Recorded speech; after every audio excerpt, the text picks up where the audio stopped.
بسم اللہ الرحمن الرحیم۔ شروع اللہ کے نام سے جو بڑا مہربان اور نہایت رحم والا ہے۔ ناظرین، آج ہم بات کریں گے، ایک تو امریکہ نے خبردار کر دیا، دوسرے مہینوں میں آپ کہہ لیں کہ امریکہ کی کھلے عام دھمکی پاکستان کو، اور دوسری خبر ہے اسلام آباد ہائی کورٹ کے ججز جو ہیں وہ اکٹھے ہو گئے ہیں۔ انہوں نے کہا کسی صورت مداخلت برداشت نہیں کی جائے گی۔ اس پر بات کرتے ہیں۔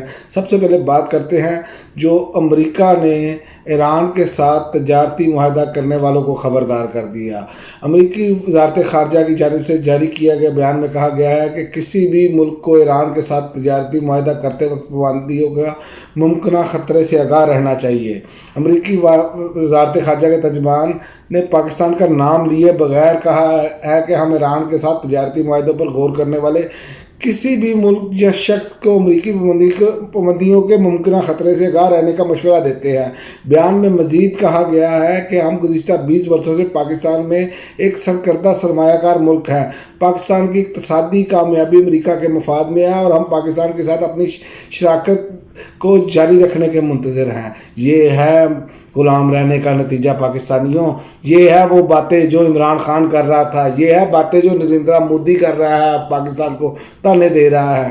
آپ کو یاد ہوگا عمران خان جب روس گیا تو 30% سستا تیل خریدنے کی بات ہو گئی اور سارا کچھ ہو گیا۔ بعد میں عمران خان کی حکومت گرا دی گئی۔ عمران خان کو کہا گیا کہ یوکرین اور اس کی جنگ میں آپ یوکرین کا ساتھ دیں، اور عمران خان نے یہ پکارا اور کہا کہ ہم غلام ہیں، جو آپ کہیں گے وہ کر لیں۔ یہی کام بھارت نے بھی کیا تھا اور بھارت اپنی بات پہ کھڑا رہا، وہاں پر کسی نے رجیم چینج نہیں کی۔ یہ فرق ہے ہم میں اور ان میں۔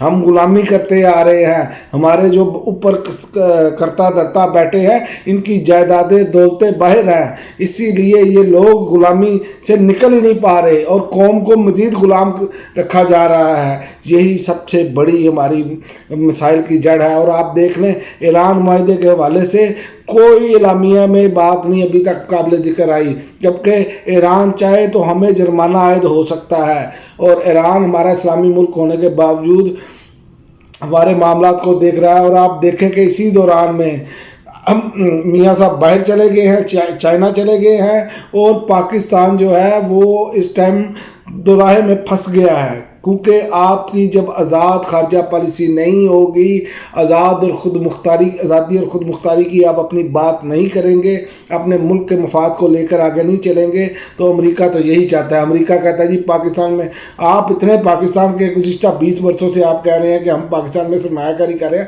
آپ پاکستان کا بیڑا گرک کرنے کے لیے یہ چیزیں کرتے ہیں، اپنے ایجنٹ بٹھاتے ہیں۔ جناب والا، پاکستان کے مفاد میں ہے کہ پاکستان ایران سے سستی گیس لے گا، پاکستان میں انرجی کرائسس ختم ہوں گے، پاکستان میں چیزیں سستی ہوں گی۔ پاکستان روس سے سستا تیل لیتا، پاکستان میں یہ آج یہ مسائل نہیں ہونے تھے اور پاکستان کی انڈسٹری بوسٹ کرنی تھی، لیکن امریکہ یہ نہیں چاہتا، اور امریکہ کے جو بیٹھے ایجنٹ ہیں وہ یہ نہیں چاہتے۔ وہ چاہتے ہیں کہ ہم غلامی میں زندگی گزاریں۔ یہی ہے غلامی، ہم آزادی لینے کے بعد بھی آج بھی غلام ہے، تو اس کی وجہ یہ ہے۔ اور ابھی پاکستان کو یاد رکھیں، ہر سال پاکستان نے $25 ارب دینے ہیں، جو قسطیں دینی ہیں، ہم نے ادا کرنے ہیں جو قرض کی، تو وہ کہاں سے دیں گے؟ یہ پاکستان کو اس نہج پر لا کر انہوں نے کھڑا کر دیا ہے کہ پاکستان، اور اوپر سے مسلط یہ لوگ ہیں، کیونکہ یہ کوئی بولڈ فیصلہ نہیں کر سکتے پاکستان کے مفاد میں۔ ان کو اپنی چیزوں کی فکر ہے، اپنے مفادات کی فکر ہے، پاکستانیوں کی تھوڑی فکر ہے۔ اور دوسری جانب وفاقی وزیر خزانہ نے یہ بھی نویس سنا دی ہے کہ عوام کو ٹیکسز دینے پڑیں گے، اب اس کے بغیر گزارا نہیں۔ اور بھائی جان، اب عوام ہی ٹیکسز دیتی ہے، آپ لوگ ٹیکسز نہیں دیتے، آپ ان ٹیکسز سے جو ہیں وہ یاشیاں کرتے ہیں۔